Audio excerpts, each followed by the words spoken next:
Saya mau buka di dua Raja-Raja pasal 5 di ayatnya yang ke-15.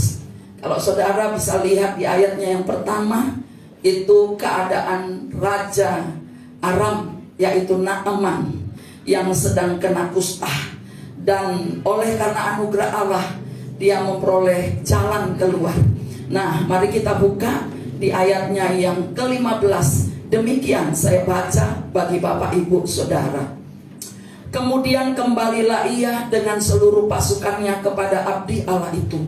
Setelah sampai, tampillah ia ke depan Elisa dan berkata, sekarang aku tahu bahwa di seluruh bumi tidak ada Allah kecuali di Israel. Karena itu terimalah kiranya suatu pemberian dari hambamu ini. Bapak Ibu Saudara semua, kita sudah pernah baca paling tidak satu kali firman Tuhan ini yang berbicara tentang Naaman. Kisah yang sangat populer adalah tentang bagaimana Naaman disembuhkan, bagaimana Naaman memperoleh mujizat. Tetapi saya tidak berbicara tentang kesembuhan dan mukjizatnya saja, tapi saya mau berbicara tentang bagaimana sikap Naaman yang sangat mempengaruhi keadaannya, dan bagaimana sikap hamba-hamba Tuhan, sikap seorang pelayan Tuhan sejati ketika menghadapi pelayanannya berhasil. Saudara, dikatakan bahwa Naaman itu disembuhkan. Kalau kita lihat di ayatnya yang keempat, Naaman itu memberitahukan kepada tuannya, yaitu kepada pimpinannya, bahwa Naaman itu memberitahukan kepada tuannya, katanya beginilah dikatakan oleh gadis yang dari negeri Israel itu. Perhatikan di ayatnya yang kelima, jawab Raja Aram, baik, pergilah dan aku akan mengirim surat kepada Raja Israel.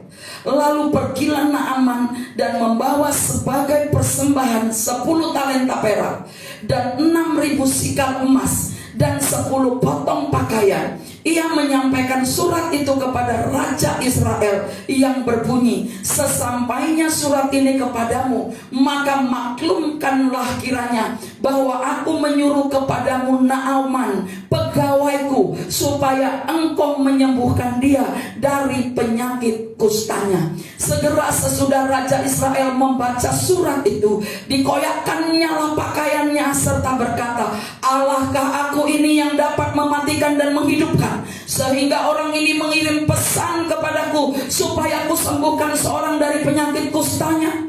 Tetapi sesungguhnya perhatikanlah dan lihatlah, ia mencari gara-gara terhadap aku. Perhatikan Bapak Ibu Saudara, kita mau bicara banyak sekali tentang tokoh-tokoh di dalam Alkitab ini.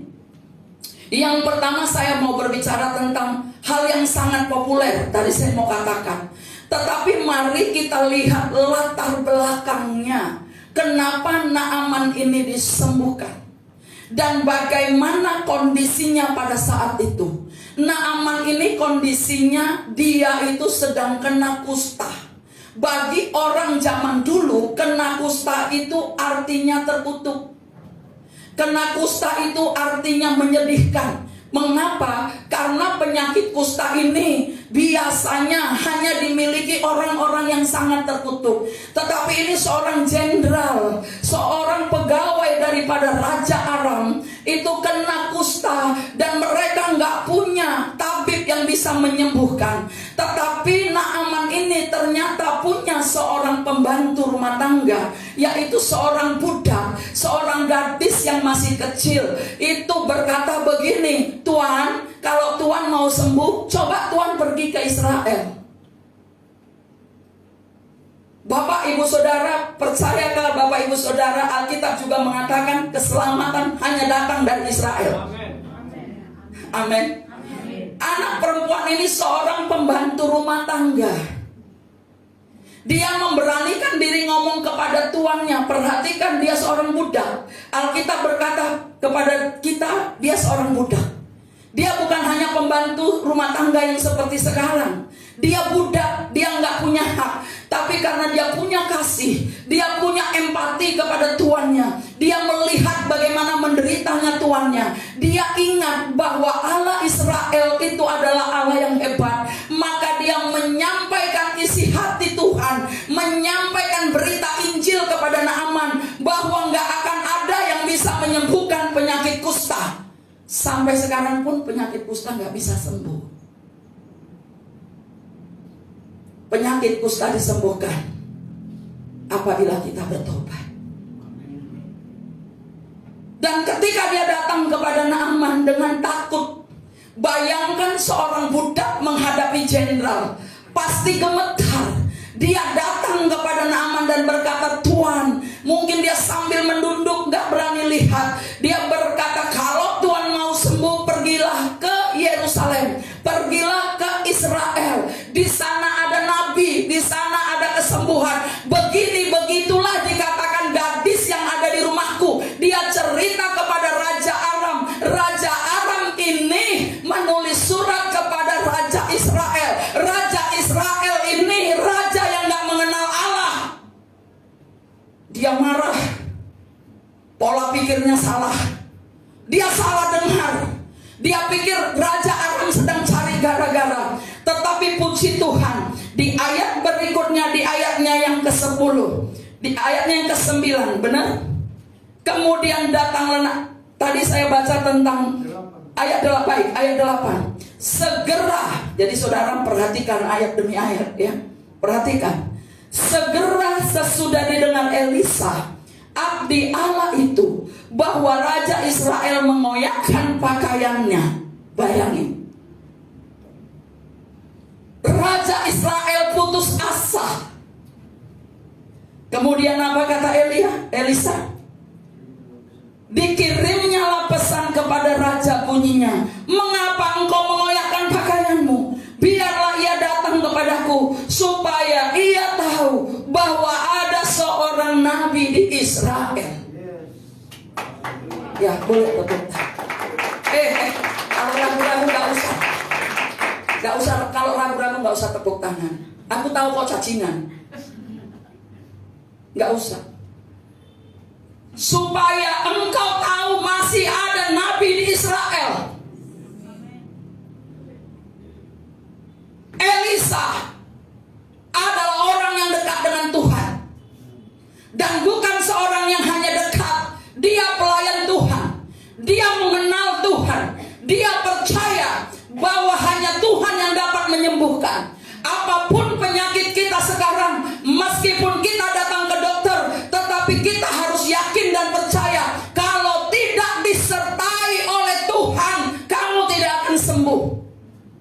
Kesembuhan itu adalah perkenanan Tuhan. Katakan, kesembuhan itu adalah perkenanan Tuhan. Nah, saudara yang terkasih, kesembuhan yang dialami oleh Naaman ini adalah satu mukjizat. Tetapi ketika dia datang kepada Naaman, bisa perhatikan, Naaman ini tidak menghadap, tapi dia cuma datang. Nabi Elisa ngomong melalui bujangnya, yaitu Gehazi, cuma diseru mencurupkan diri 7 kali di sungai Yordan, bukan kali no.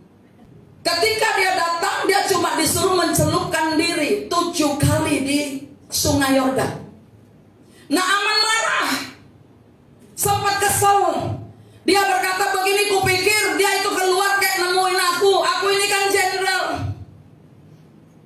Dia ngomong kayak begini, begitu yang harus kau lakukan, apa kayak gitu. Tetapi dia cuma suruh aku mandi 7 kali di sungai Yordan. Apakah di Damsik kekurangan air? Bukankah sungai Barbar itu lebih baik daripada sungai Yordan? Ya, sungai Yordan pada waktu itu cuma berlumpur. Aku hanya disuruh ke sana. Di Damsik sungai lebih hebat. Kenapa aku harus ke sungai Yordan? Kenapa aku harus ada di sana? Tetapi Naaman mendengarkan kembali perkataan para wakil-wakilnya, mendengarkan pengikut-pengikutnya yang berbicara benar. Dia cuma ngomong begini, seandainya nabi itu berbicara hal yang lebih sulit, tentu engkau mau melakukannya, bukan? Tetapi mengapa hanya disuruh mandi 7 kali? Apa sih susahnya? Akhirnya Naaman melakukannya. Dan di ayatnya yang ke-15, Naaman sembuh. Mulai dari 14. Naaman dikatakan, turunlah dia, ayat 14, membenamkan dirinya 7 kali dalam sungai Yordan, sesuai dengan apa yang dikatakan abdi Allah itu. Lalu pulihlah tubuhnya kembali seperti tubuh seorang anak, dan ia menjadi tahir.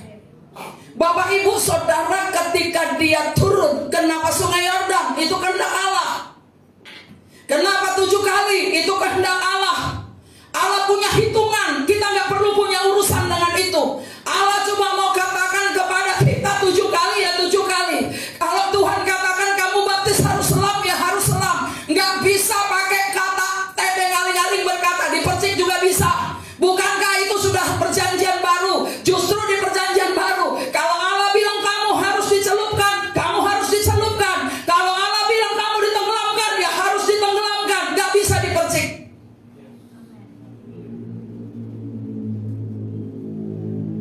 Teori manusia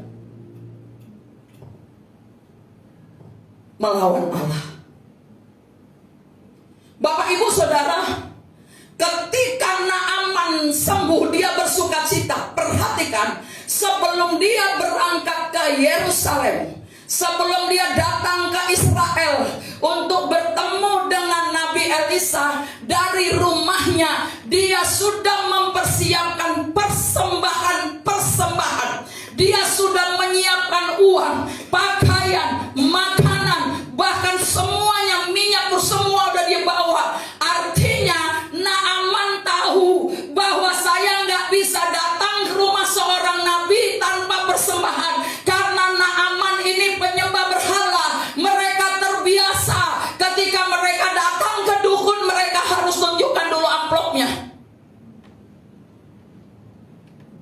Tetapi ketika dia sampai, tiba di depan rumah Gehazi, Elisa. Yang pertama, waktu masih sakit kusta, Elisa nggak mau lihat Naaman.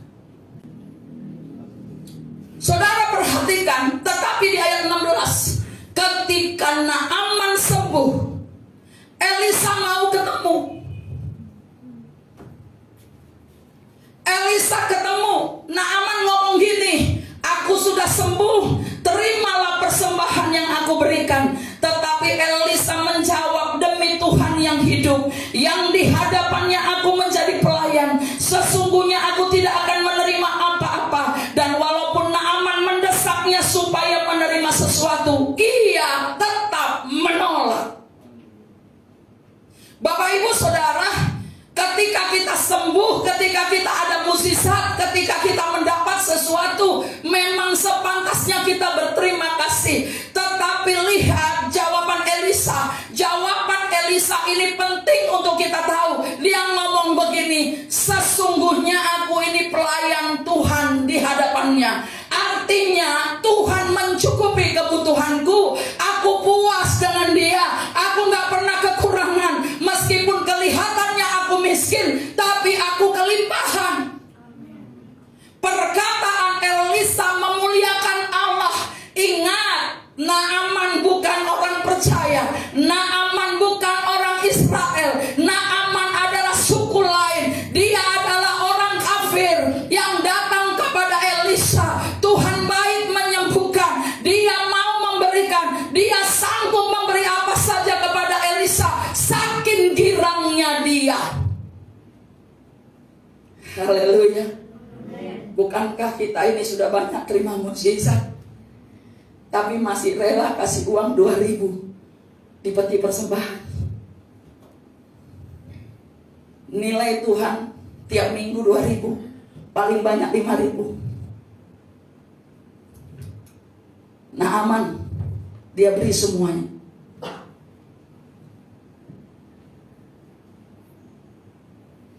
Coba mari kita renungkan sebentar, kira-kira apa yang membuat Tuhan Allah tergerak menyembuhkan Naaman. Dari awal sudah saya baca, yang menggerakkan Tuhan menyembuhkan Naaman, sikap hati, sikap hidup, penghormatan kepada dia sudah persiapkan. Tetapi Allah kita Allah yang kaya, dia nggak membutuhkan semua itu. Dia berkata, terimalah ini sebagai persembahan, bukan sebagai pemberian. Dia memaksa, tetapi Elisa berkata, aku cukup jadi pelayan Tuhan. Ini sudah cukup bagiku. Ucapan syukur dari seseorang yang menyembah Allah, ucapan syukur dari seseorang yang melayani Tuhan, itu akan terbukti dari sikapnya, di mana dia tidak akan pernah kekurangan. Ada rasa cukup. Pemberiannya hanya karena mengalami mukjizat. Tetapi pemberian kita kepada Tuhan karena pengenalan dan mengasihi Tuhan. Ini bedanya. Ya. Makanya kalau kita doakan orang sembuh, kita setiap pulang dikasih amplop, kita nggak terima. Kita nggak pernah terima itu. Kalau ada orang bilang roh zaman cinta uang, mulut dia pasti busuk. Karena kita nggak pernah terima. Amin. Nggak pernah. Yang kita terima adalah pemberianmu karena engkau mencintai Tuhan, bukan karena mukjizat. Engkau memberi karena mengasihi Tuhan, taat kepada hukum Tuhan dan tata gereja, maka engkau akan semakin luar biasa. Elisa mengasihi jiwa Naaman. Ini kita harus tahu. Pelayan-pelayan Tuhan harus mengasihi jiwa-jiwa. Meskipun mereka belum bertobat, tugas daripada pelayan adalah mengasihi jiwa-jiwa.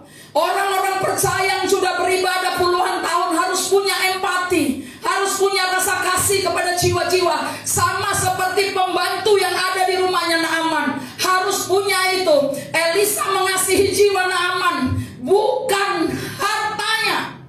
Sekali lagi, Elisa mengasihi Naaman, bukan hartanya. Tuhan mengasihi kita, bukan perpuluhan kita. Tuhan mengasihi kita, bukan sumbangan kita. Tuhan mengasihi kita, bukan semua yang kita berikan kepada Dia. Itulah sebabnya kita nggak bisa sogok Tuhan. Paham? Banyak orang berpikir kalau kita sogok Tuhan, kita diselamatkan. Orang yang suka berpikir begini di kantor jadi tukang sogok. Saudara, Elisa paham bahwa kebiasaan yang dilakukan oleh penyembah berhala, kita sembuh bukan karena persembahan kita. Kita sembuh bukan karena apa yang telah kita buat bagi Tuhan. Kita sembuh murni karena Tuhan mengasihi kita.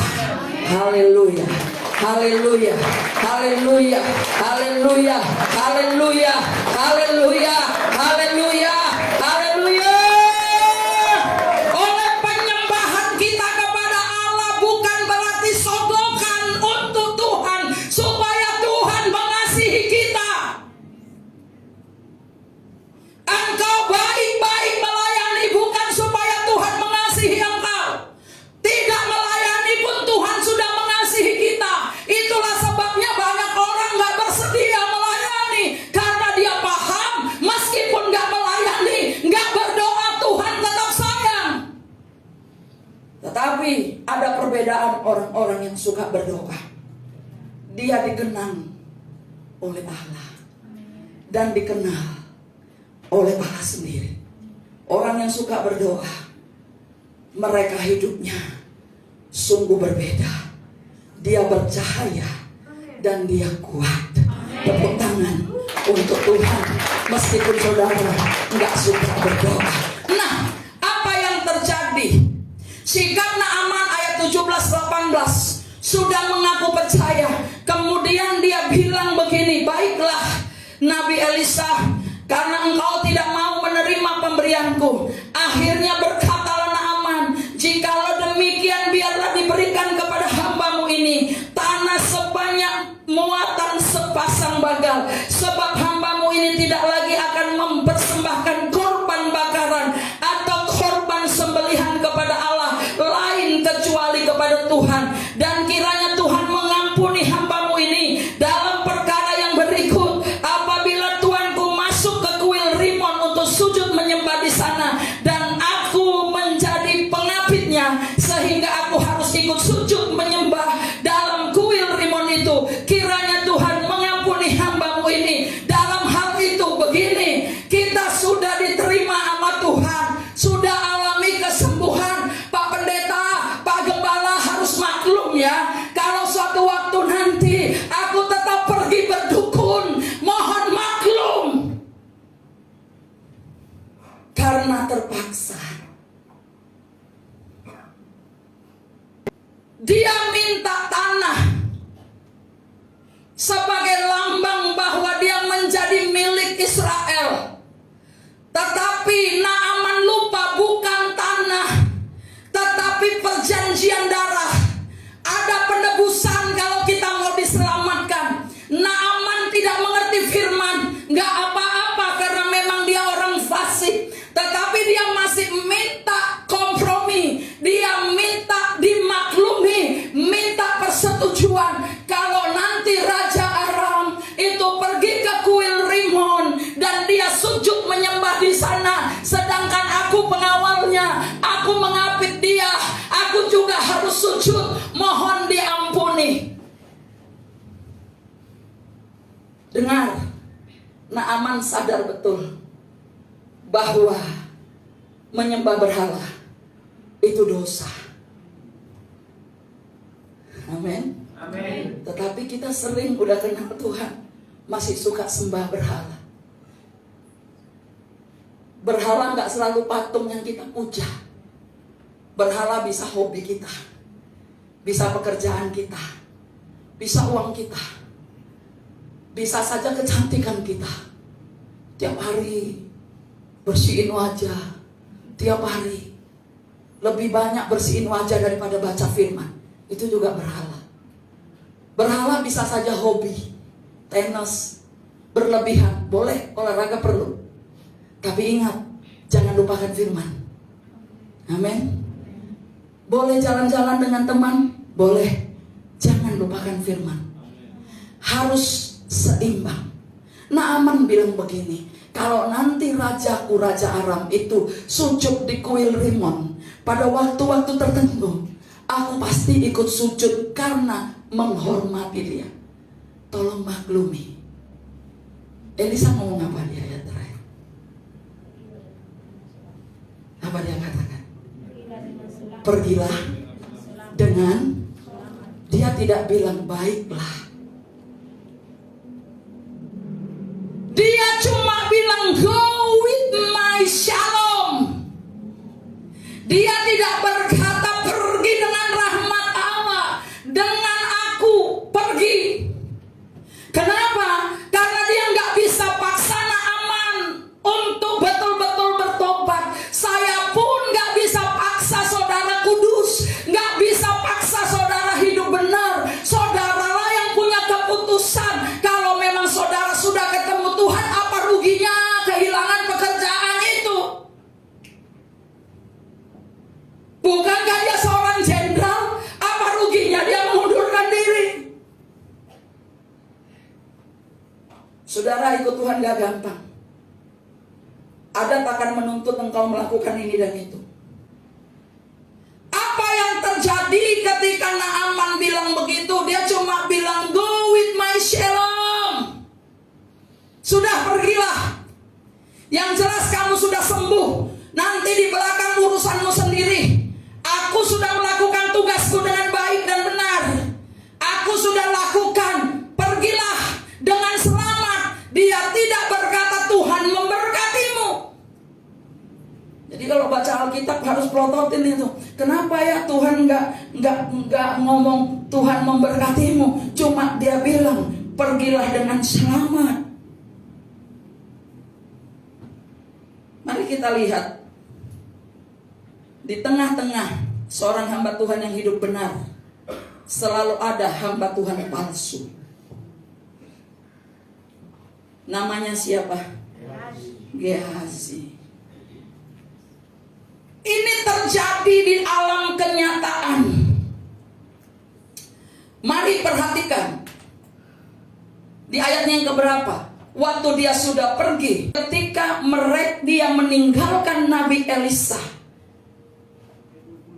ayatnya yang ke-20, dia pergi. Naaman pulang dengan pasukannya.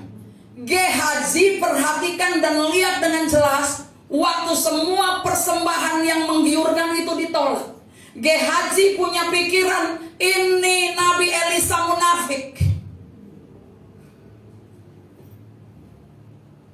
Saya mau tanya Bapak Ibu Saudara, kenapa sih Nabi Elisa menolak pemberiannya Naaman? Ada yang tahu? Takut kena kusta. Bukan. Naaman bukan orang yang sudah kenal Tuhan. Dia memberi hanya karena mukjizat sudah terjadi. Karena ternyata Elisa pun tahu akhirnya dia cuma minta tanah dibawa ke negerinya supaya dijadikan apa? Berhala. Akhirnya berkatalah Naaman, jikalau demikian, biarlah diberikan kepada hambamu ini tanah sebanyak muatan sepasang bagal. Sebab hambamu ini tidak lagi akan mempersembahkan korban bakaran atau korban sembelihan kepada Allah lain, kecuali kepada Tuhan. Dan kiranya Tuhan mengampuni hambamu ini dalam perkara yang berikut, apabila tuanku masuk ke kuil Rimon untuk sujud menyembah di sana, dan aku menjadi pengapitnya, sehingga aku harus ikut sujud menyembah dalam kuil Rimon itu. Kiranya Tuhan mengampuni hambamu ini dalam hal itu. Maka berkatalah Elisa kepadanya, pergilah dengan selamat. Setelah Naaman berjalan tidak berapa jauh daripadanya, berpikirlah bujangnya Elisa, yaitu Gehazi, sesungguhnya tuanku terlalu menyegani Naaman orang Aram ini dengan tidak menerima persembahan yang dibawanya demi Tuhan yang hidup. Sesungguhnya aku akan berlari mengejar dia dan akan menerima sesuatu daripadanya. Lalu Gehazi mengejar Naaman dari belakang. Ketika Naaman melihat ada orang berlari-lari mengejarnya, turunlah ia dengan segera dari atas kereta untuk mendapatkan dia dan berkata, selamat.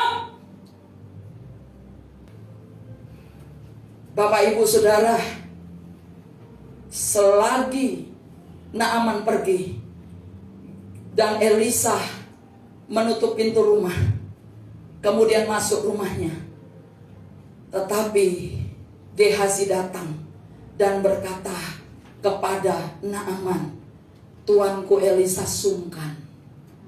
Satu, dia katakan tiba-tiba ada tamu 2 orang. Mereka juga hamba Tuhan dan membutuhkan 2 pasang pakaian. Iya kan? Ya kan? Betul? Apa yang dilakukan Gehazi? 1, Gehazi memfitnah Elisa. 2, Gehazi tidak menghormati Tuhan. 3, Gehazi cinta uang. 4, Gehazi serakah. Apa yang dilakukan Gehazi persis seperti apa yang dilakukan Akan di zaman Yosua yang menyembunyikan barang jarahan. Waktu Yosua suruh tumpas habis, malah dipilih yang bagus-bagus. Di dalam Yosua 6:18 dan 7 ayat 1 sampai 20 dikatakan akan menyembunyikan, sehingga karena barang tumpasan itu mereka mengalami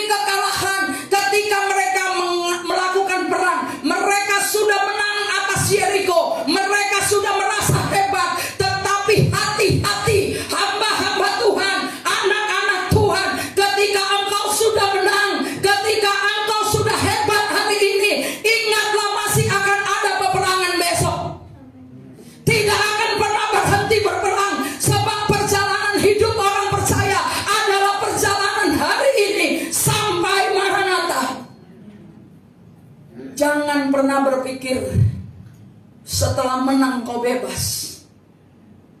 Banyak orang berpikir gak apa-apa datang beribadah tapi tetap konsumsi narkoba. Gak apa-apa, gak apa-apa, minta dimaklumi. Saya selalu katakan hamba-hamba Tuhan yang selalu ingin dimaklumi, engkau sedang bersama-sama dengan setan.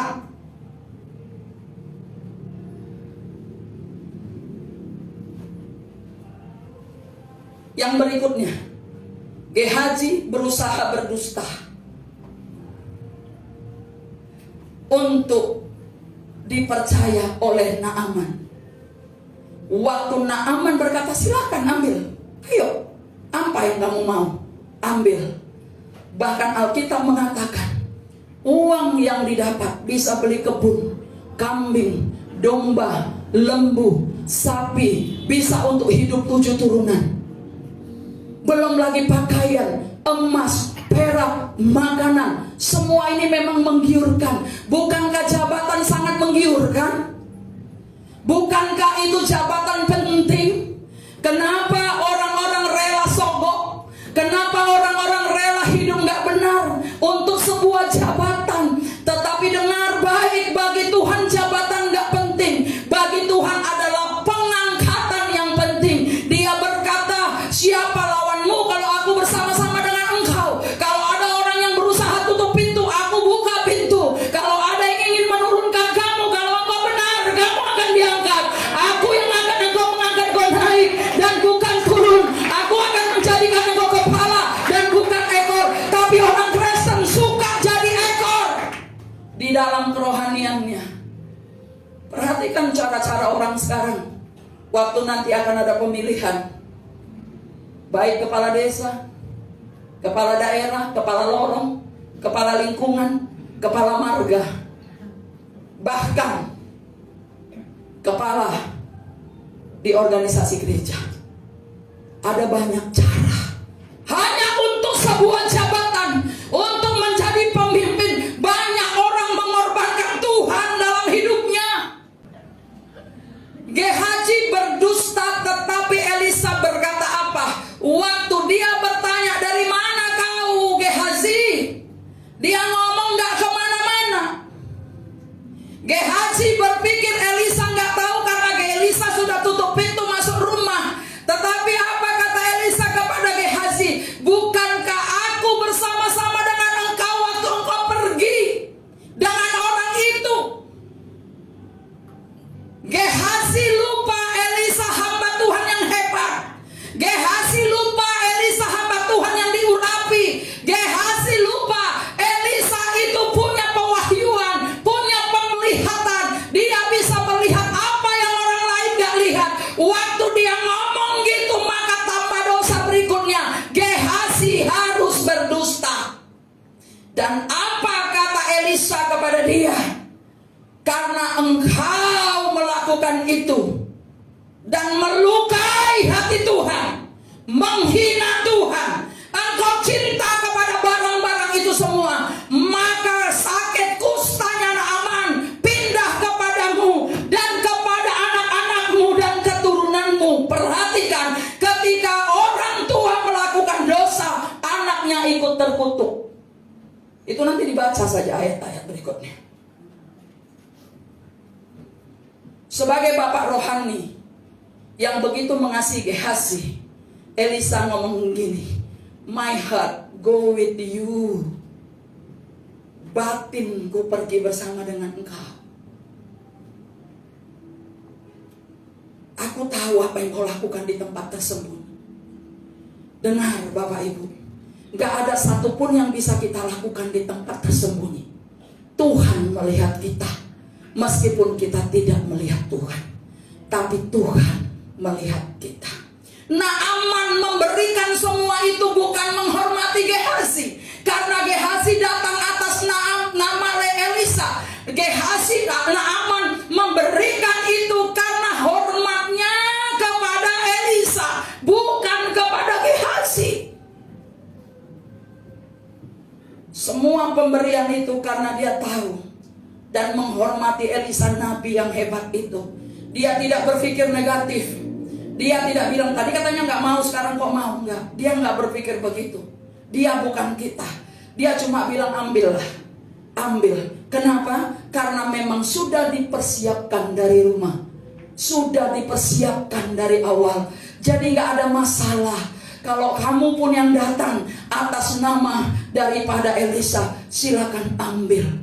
Saudara yang terkasih, orang-orang yang sudah mengerti tentang Tuhan seharusnya udah nggak melakukan lagi kesalahan-kesalahan itu. Udah nggak perlu dikotbahin lagi. Kenapa banyak orang nggak berani datang beribadah? Mungkin karena tertuduh. Tapi kalau tertuduh, obatnya cuma satu, bertobat. Katakan amin. Tuhan mau kita seperti itu. Selama hatimu benar di hadapan Tuhan, berdirilah teguh. Apapun yang dikatakan orang tentang engkau. Waktu saya baca ini, saya membaca, melihat gambar diri saya. Waktu orang ngomong yang nggak benar, waktu orang ngomong yang nggak baik, saya berdiri di sini dan saya katakan terima kasih. Waktu Gehazi ngomong tentang Elisa, banyak orang ngomong tentang saya. Mungkin pekerja saya ngomong tentang saya, mungkin pelayan ngomong tentang keburukan, mungkin ada pendeta-pendeta yang menjelek-jelekan. Saya berdiri dan berkata, biarkan saja, sebab upah pembalasan bukan datang dari kita, tapi datang dari Tuhan. Ketika Gehazi kena kusta dan anak-anaknya ikut kena kusta, apa yang dia terima daripada Naaman dan Naaman gak cukup. Saudara, mungkin hasil korupsimu banyak yang kau dapat, tapi ketika ada satu kutuk yang mendekat, itu juga akan habis dan gak akan bisa selesai. Perhatikan, apa yang Tuhan beri, itulah yang terbaik. Yang berikutnya, Gehazi tidak punya hati yang murni. Kalau sebagai pelayan Tuhan, kalau hatinya murni, hatinya tulus, apa yang dilakukan pimpinannya, apa yang dilakukan gurunya, apa yang dilakukan gembalanya, seharusnya dia juga taati. Bukan apa yang dia kerjakan, tetapi dia melakukan itu. Kenapa? Karena hatinya nggak murni, hatinya jahat, hatinya busuk. Elisa dianggap buruk. Nah, dan nama Tuhan yang diperkenalkan Elisa menjadi buruk. Ketika engkau mengata-ngatai hamba Tuhan, ketika engkau berbicara buruk tentang hamba Tuhan, engkau sedang menghujat Tuhan. Saudara, Elisa adalah salah satu nabi yang punya pelayanan yang sangat luas. Dia adalah seorang murid Elia yang lebih banyak melakukan mukjizat daripada Elia. Tapi tidak sekalipun, meskipun dia lebih hebat dari Elia, dia nggak pernah ngomong jahat tentang Elia. Kemarin saya bahas Yohanes Pembaptis. Sebelum Yesus mulai muncul, dia adalah orang yang dinubuatkan juga oleh Nabi Yesaya. 700 tahun sebelum Yesus dinubuatkan bahwa akan ada suara yang berseru-seru di padang yang berkata, luruskanlah jalan bagi Tuhan. Yohanes punya murid yang begitu banyak. Tetapi ketika Yesus hadir, walaupun dia hebat, dan begitu Yesus muncul, dia berkata, biarlah aku semakin berkurang dan dia semakin bertambah-tambah. Dia mulai memundurkan diri. Saudara, apa yang telah kau dapat dari Tuhan, hormatilah Tuhan. Hormatilah orang yang telah menjaga engkau dengan doa-doanya. Ketika Elisa mendengar semua ini, hatinya sedih. Tetapi Elisa berkata, demi Tuhan yang aku layani, perhatikan, demi Tuhan yang aku layani, dia bilang sama Naaman, aku kecukupan dan kelimpahan. Tapi kepada Elisa dia ngomong apa? Waktu Naaman minta dimengerti, dia cuma bilang apa? Go with my shalom. Tapi waktu Gehazi lakukan kesalahan, dia bilang apa? Kusta itu pindah kepadamu. Perhatikan saudara, ada level orang percaya, ada level pelayan Tuhan, ada level orang cuma Kristen mukjizat. Jadi kita punya level di mana? kita harus jadi pemenang. Katakan amin. Hati-hati dengan spirit Gehazi. Spirit Gehazi itu ada sampai sekarang. Meskipun Gehazi sudah tidak ada, spiritnya tetap ada. Spirit Gehazi yang paling nyata adalah serakah. Sama dengan penyembah berhala ini. Keserakahan itu sama dengan penyembahan berhala. Gehazi serakah, tidak pernah mengucap syukur. Kalau engkau gak pernah mengucap syukur atas keadaan yang kau miliki hari ini, engkau sama seperti Gehazi. Engkau serakah. Kolose 3 ayat 5, mari tolong buka ayatnya. Kolose 3 ayat 5, Rasul Paulus mengatakan kepada kita, nasihat ini penting kepada kita. Mari kita baca sama-sama 2-3 ya. Barang siapa berbuat kesalahan, ia akan menanggung kesalahannya itu, karena Tuhan tidak memandang orang. Bapak ibu saudara, kalau kamu lakukan kesalahan, kamu tetap akan terima hukuman, karena Tuhan tidak memandang rupa. Seberapa banyak persembahanmu gak menjamin engkau untuk lepas dari hukuman. Ingat, pemberian kita karena cinta, bukan untuk minta dimaklumi. Ketika engkau mulai menyerang Tuhan dengan menyerang orang-orang benar, menyerang nabi-nabi, kebenaran itu gak akan pernah ada dalam hidupmu, saudara. Dan yang terakhir, dikatakan keserakahan itu akan menggunakan kesempatan untuk merugikan orang lain. Mari kita buka Efesus 5 ayat 3.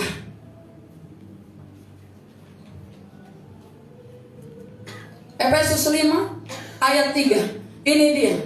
Tetapi percabulan dan rupa-rupa kecemaran atau keserakahan disebut saja pun jangan di antara kamu, sebagaimana sepatutnya bagi orang-orang kudus. Hal-hal yang gak baik di bagian B itu gak perlu kita sebut, apalagi lakukan. Itulah orang-orang kudus. Kita lihat 2 Raja-Raja 5 ayat 27.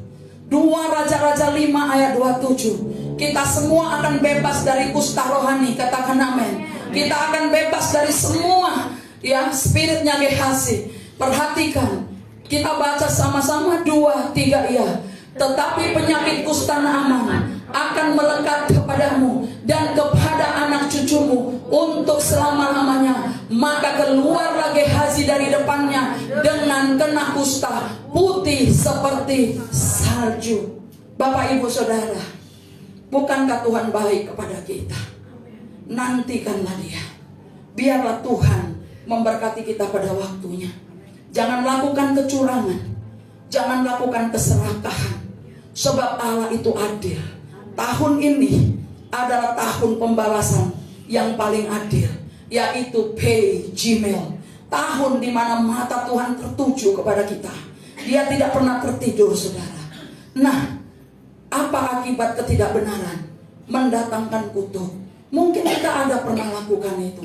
Hari ini, apabila kau dengar firman ini, maupun orang yang tonton ulang sudah dengar firman ini, mari uji hatimu.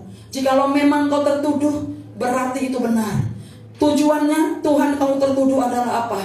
Supaya engkau hidup diperbaharui. Ubah sikapmu, mulai perbaharui hidupmu. Percayalah kepada Tuhan, sebab dia baik, bahwasannya untuk selama-lamanya kasih setia.